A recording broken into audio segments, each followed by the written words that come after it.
KPU Jakarta mengatakan penetapan gubernur dan wakil gubernur terpilih dilaksanakan paling lama 3 hari setelah penyampaian buku registrasi perkara konstitusi atau BRPK.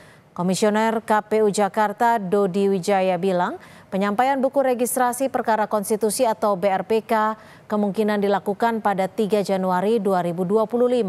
Jadwal penyerahan BRPK ini didapat dalam rapat koordinasi persiapan hasil pemilu dengan Panitera Mahkamah Konstitusi. Dan berdasarkan peraturan MK, penetapan gubernur dan wakil gubernur terpilih akan dilaksanakan paling lama 3 hari setelahnya. Namun Dodi menegaskan kepastian jadwal penyerahan BRPK harus tetap menunggu keputusan MK. Kemungkinan besar penyampaian BRPK akan disampaikan tanggal 3 Januari 2025. Karena itu paling lama 3 hari setelah penyampaian BRPK, KPU Daerah Khusus Jakarta akan menetapkan gubernur dan wakil gubernur terpilih. Pramono Anung akan segera membentuk tim transisi yang akan membantunya menjalankan pemerintahan di 100 hari kerjanya. Pram berharap terbentuknya tim transisi dapat membantunya dalam memenuhi janji-janji politiknya semasa kampanye. Pram juga menyatakan akan mengakomodasi program dari paslon 01 dan 02 jika memang dibutuhkan warga Jakarta. Menurut rencana, tim transisi akan diisi oleh orang-orang yang membantunya semasa kampanye. Sebelum pelantikan saya pasti segera membentuk tim transisi untuk mempersiapkan, karena 100 hari dalam pemerintahan saya apa yang menjadi janji-janji politik ketika saya keliling, saya akan coba untuk penuhi.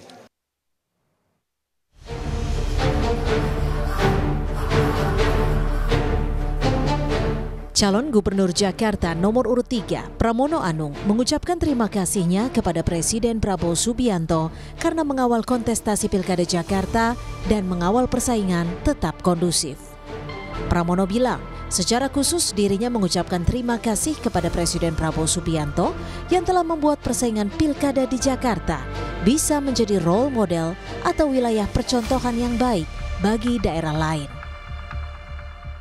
Khusus saya juga sama dengan Pak Kiai menyampaikan terima kasih kepada TNI Polri dan juga secara khusus kepada Presiden Prabowo Subianto yang telah membuat persaingan ataupun pilgub di Jakarta ini benar-benar bisa jadi role model di tempat-tempat lain.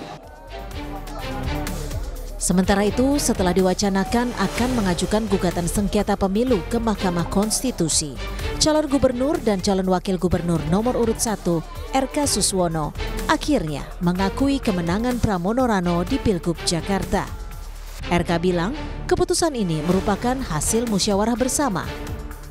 Selain mengucapkan selamat, RK Suswono juga mengucapkan terima kasih kepada pasangan Pram Rano atas kompetisinya di Pilkada Jakarta 2024. Pasangan Ridho memutuskan untuk menerima hasil Pilkada Jakarta yang telah ditetapkan oleh KPUD. Dengan begitu, kami mengucapkan selamat kepada Mas Pramono Anung dan Bang Rano Karno yang akan memimpin Jakarta di 5 tahun ke depan. Figur Pramono Anung yang merupakan mantan sekretaris kabinet di era pemerintahan Jokowi dinilai Direktur Eksekutif Parameter Politik Adi Prayitno sebagai sosok yang tidak mempunyai resistensi atau penolakan dari pihak manapun.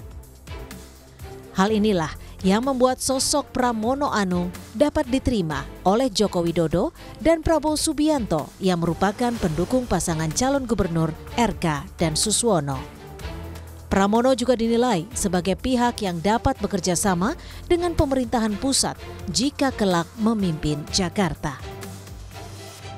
Memang Pak Pramono Anung itu nyaris tidak punya resistensi politik apapun. Dengan Jokowi juga diterima, dengan Prabowo juga diterima. Memang ini juga adalah wajah yang saya kira kenapa proses politik di Jakarta itu kan terkesan adem ayem, karena memang dari segi figur juga tidak terlampau konfrontatif ya, head to head secara terbuka. Saat ini KPU Jakarta masih menunggu Mahkamah Konstitusi mengumumkan daftar sengketa pilkada yang terdaftar di buku registrasi perkara konstitusi atau BRPK.